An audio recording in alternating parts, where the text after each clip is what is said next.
Bonjour à tous. Bonjour à toutes. Je vais vous faire écouter un story time de l'ancien international camerounais Gaëtan Bon. Il parle de Samuel Eto'o.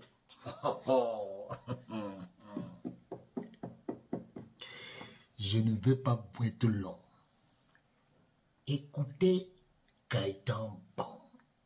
Petite anecdote sur notre et l'unique Samuel Eto'o fils. Samuel Eto'o fils. Mon anecdote, elle est simple. Samuel, je te cite, ok? Véridique, histoire vraie, tu peux confirmer, vous pouvez demander. Je suis contacté par le Cameroun, ils veulent me faire venir en équipe nationale. Et déjà, la première personne qui m'en parle, je m'en rappelle, c'était Alex Song. Je sais que c'est un grand frère qui est capable. Il est capable d'aller loin dans l'irrespect, mais respect.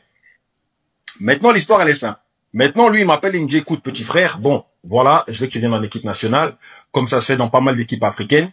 Mais maintenant, écoutez bien, la différence quand on parle de Monsieur Samuel Eto'o, la différence.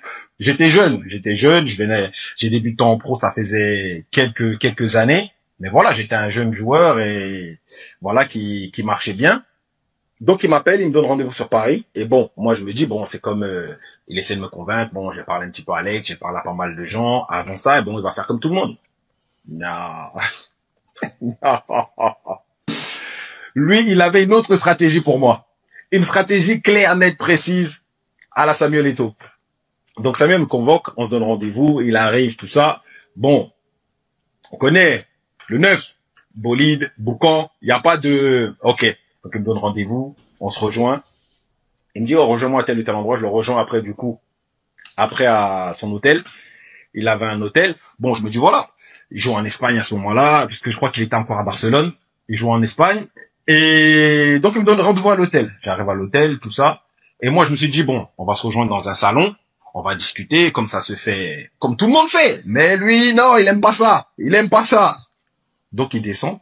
Il dit, oh, c'est comment mon petit frère, on discute. Il dit, ah, ça va, tranquille, on est là. Bon, nous, faut dire la vérité, nous, c'est région parisienne, donc les aînés, on respecte. Maintenant, on n'a pas ce truc, et j'ai jamais eu ce truc où moi, je parle à, on va dire, à un grand frère, comme si voilà, comme si c'était mon père. Non, c'est un grand frère, donc il y a un respect. Donc nous, c'est à la parisienne.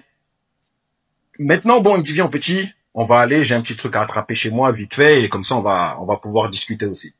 Ça veut dire qu'on était dans un hôtel. Et pas l'hôtel, on arrive dans l'hôtel à Paname, et moi, j'étais jeune. Donc ça veut dire que je devais avoir, je crois, 20, 21 ans. Donc on n'avait pas encore vu autant de choses qu'on a pu voir dans le ballon, on n'avait pas l'expérience, on n'avait pas gagné encore, et voilà. Donc maintenant, Samuel, mais qu'est-ce qu'il fait? Samuel. Samuel, qu'est-ce qu'il fait? Donc je donne rendez-vous, donc moi déjà j'arrive, l'hôtel de foot. Donc Samuel, pour me faire venir en équipe nationale, pour me convaincre de venir, parce que bon, après j'ai le libre arbitre, mais lui, son choix et sa stratégie, elle était claire. Donc on arrive chez lui, il monte, on discute de tout et de rien, on tourne, il me fait visiter chez lui. On sait, et on savait, et je savais qu'il avait. Mais il m'a montré pour dire non, petit, regarde, je fais un effort, je viens, je te vois, regarde ce que j'ai. J'en aurais rien à foutre de toi, parce qu'il faut se dire la vérité, j'en aurais rien à cirer. Maintenant, t'es un bon joueur, et je veux que tu viennes jouer en équipe nationale. Donc, je t'amène chez moi, je te montre comment ça se passe chez moi. J'étais à l'hôtel, donc normalement, qu'est-ce qui se passe quand je vois des gens? Je suis chez moi et je vais à l'hôtel. C'est la première fois de ma vie, j'avais vu un mec, ça veut dire qu'il a habité à 30 secondes de son hôtel. Ça veut dire que son appartement, il était à 30 secondes de son hôtel. On parle pas d'une location, je parlais de son appartement. Donc moi, dans ma tête, je suis là, je suis en train de cogiter. Donc ça veut dire, moi, à la base, je venais, je discutais, politesse, et je m'en allais. Maintenant, il a trouvé la subtilité de rentrer dans mon esprit. Ça veut dire que je pensais même plus à l'équipe nationale. Je me disais juste, mais c'est pas normal. Tout ce que je vois, c'est pas normal. Ce que je vois, la maison, les ceci, les cela, les bolides. Je crois que j'ai vu au moins 15 bolides en bas. J'ai dit, mais c'est pas normal. Samuel était déjà dans ma tête.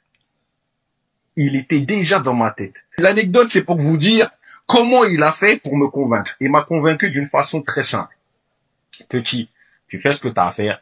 Tu vas avoir une carrière. Tu as des rêves. Il est là ton objectif. Et moi, je veux que tu viennes jouer pour notre pays. Je joue pour notre pays et j'ai ça. Parce qu'il y en a beaucoup qui se disent, bon voilà, si on joue en équipe de France, on joue pas en sélection africaine, on peut pas gagner, on peut pas. Non. Et lui, sa stratégie, elle était simple.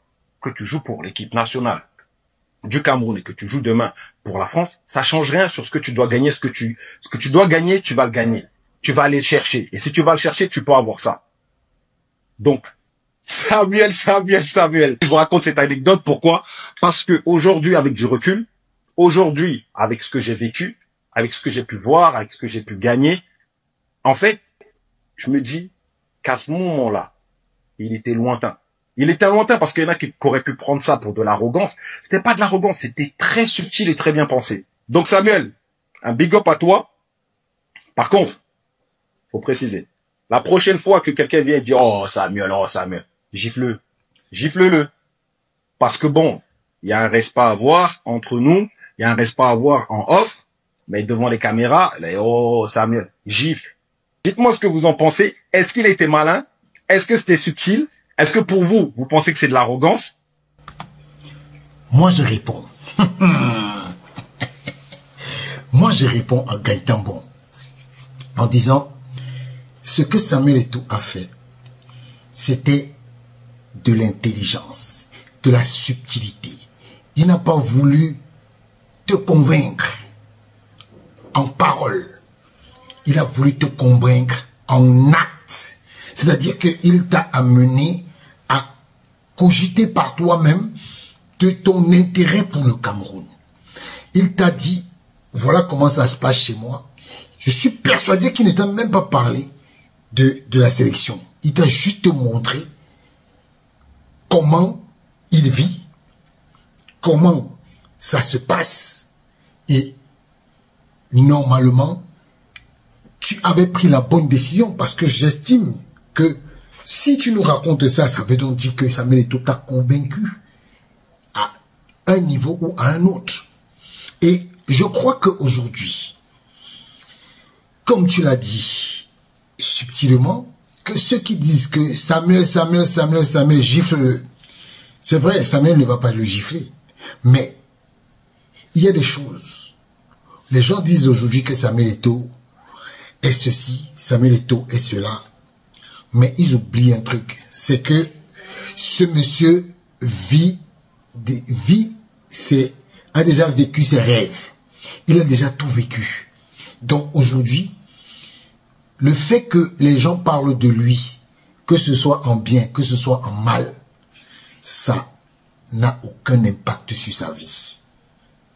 Parce que il a compris que les choses de la vie, il ne faut pas s'accrocher à ça.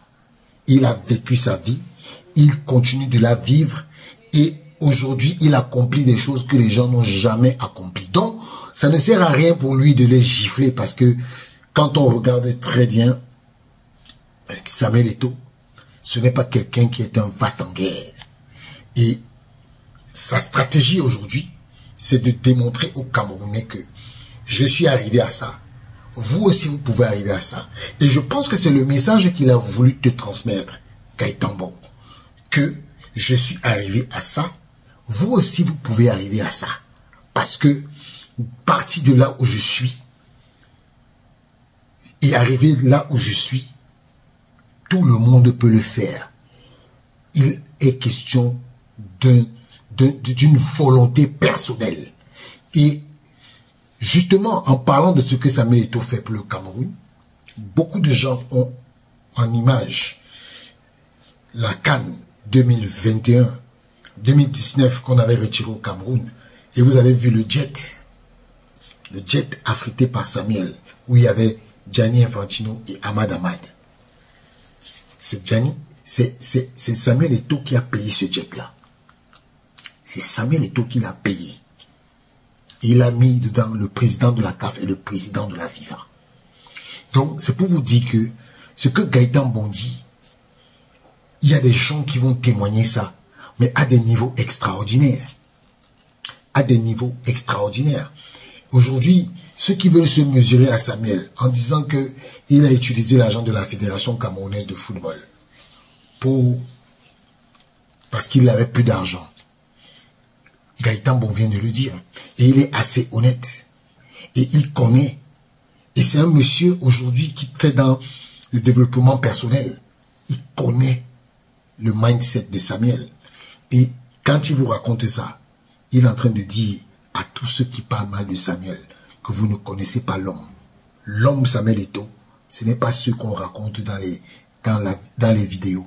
Parce que tous ceux qui parlent mal de Samuel, ils ont un seul dénominateur commun.